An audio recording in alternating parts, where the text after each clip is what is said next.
দর্শক, এই মুহূর্তে রয়েছে ফেনীর পরশুরামের ৮ নং ওয়ার্ড পশ্চিম অলকা আলতাফ আলী চৌধুরী বাড়ির পেছনে যেই সবচেয়ে বড় বেড়িবাঁধ, আমরা এখন সেখানে অবস্থান করছি। আজকে আপনাদেরকে জানাবো বর্তমান বন্যার আপডেট। এখন কথা বলবো সেই ভুক্তভোগী মাসুম ভাইয়ের সাথে।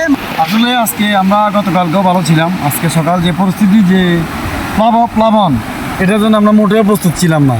যে একটা ভয়াবহ রূপে তা রূপ নিবে, মুহু করে পানি ঢুকবে, এটার জন্য আমরা মানসিকভাবে মোটেও প্রস্তুতি ছিলাম এই না। পানিগুলো কোথা থেকে আসতেছে? এটা আসতেছে হলো মূলত ভারতের যে উজানের পানি, উজানে হয়তো বৃষ্টিপাত হয়েছিল, ওই কারণে পানি এসে আমাদের যে পুরাতন মাগঞ্জ গত মঙ্গলবার 8 জুলাই যে সন্ধ্যার পর যে ভাঙনটা ভেঙেছিল, উপজেলার সবচেয়ে বড় ভাঙন, প্রায় 300 মিটার যার আয়তন। এই ভাঙন দিয়ে পুনরায় আবার মুহু করে প্রবল স্রোতে, দেখতেছেন তো আপনারা, পানি বের হইতেছে। এতটাই স্রোত যে স্রোতের কারণে আমরা এখানে দাঁড়িয়ে থাকতেও দুষ্কর হয়ে যাচ্ছে, আর আমাদের জীবনেও হুমকির মুখে, আমাদের জীবন হুমকির মুখে হয়ে গেছে। মানে এই জন্য তো আর কাকে বলবো, আমাদের ঊর্ধ্বতন কর্মকর্তা, আমাদের এই যে বাঁধের যে সংস্করণের যে কাজ, এগুলো মূলত করা হচ্ছে আমাদের পানি উন্নয়ন বোর্ড।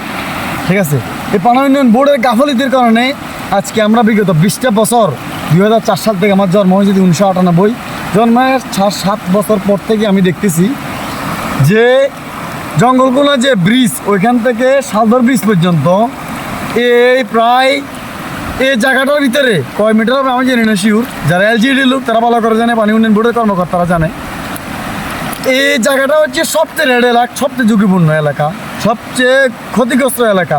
এই 20টা বছর আমাদের জীবন, যারা জীবন একবারে জীর্ণ হয়ে গেছে, আমরা একেবারে নিঃস্ব হয়ে গেছি, মানে আমাদের দেয়ালে পিঠ থেকে গেছি। এখন এখানে প্রধান এই ভাঙনগুলো হওয়ার প্রধান কারণ হচ্ছে যে শালদর এমনকি দনিগুন্ডা যে যাতায়াত যে প্রধান সড়কের যে ব্রিজ একটা আছে, ওই ব্রিজটাকে পুনর্নির্মাণ করার আগ পর্যন্ত কোনো ট্যাক্সই বাধা টিকবে না আমাদের এলাকার মানুষজন মনে করে। ব্রিজটা 1990 দশকের পরে করা হয়েছে, কারো ধারা মধ্যে প্রায় 35 থেকে 40 বছর হয়েছে এটার বয়স। মানে জীর্ণ একটা ব্রিজ, খুবই নিচু, এটা পুরোটাই নদীর ভিতরে, মানে বাঁধের উপরে করা হয় নাই। এই ব্রিজটাকে পুনর্নির্মাণ করে, উঁচু করে, প্রশস্ত করে, নদী ড্রেজিং করে স্থায়ী বেড়িবাঁধের জন্য আমরা সেনাবাহিনীর কাছে প্রকল্প হস্তান্তর করার জন্য বলছি পানি উন্নয়ন বোর্ডের মাধ্যমে।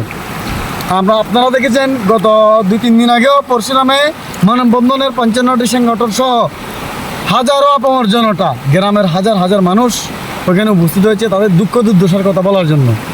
মানে বরাকটন্দরি দিয়ে বলতে হচ্ছে, মানে সেম যে গত 8 জুলাই মঙ্গলবারের মতন আজকেও এইভাবে প্লাবিত হচ্ছে। মানে আমাদের এই দুঃখ দুর্দশা যদি না দেখে মাননীয় প্রধান উপদেষ্টা যদি এই ভারতের পানির যে চুক্তিনামা লাগাম টেনে এখনই না ধরে, তাহলে আর পারবে না। আমার মনে হয় না, বিগত 3-4টা সরকার সহ এখন মাননীয় প্রধান উপদেষ্টা পরিষদ আছেন, সবাই সুদৃষ্টি কামনা করতেছি, এই ভারতের পানিকে আগে কন্ট্রোল করুন, তারপরে যে ঝুঁকিপূর্ণ ব্রিজগুলো আছে এগুলোকে ভেঙে পুনর্নির্মাণ করুন, তারপরে সেনাবাহিনীর মাধ্যমে যে আমরা প্রকল্প বাস্তবায়ন চেয়েছি টেকসই বেড়িবাঁধের, ওই দাবিগুলো মেনে নিন।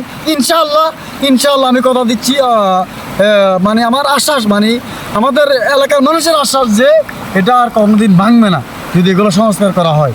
ফেনীর পরশুরামের পশ্চিম অলকা থেকে ইয়াকুব নবী রিয়াজ, ফেনী সমাচার।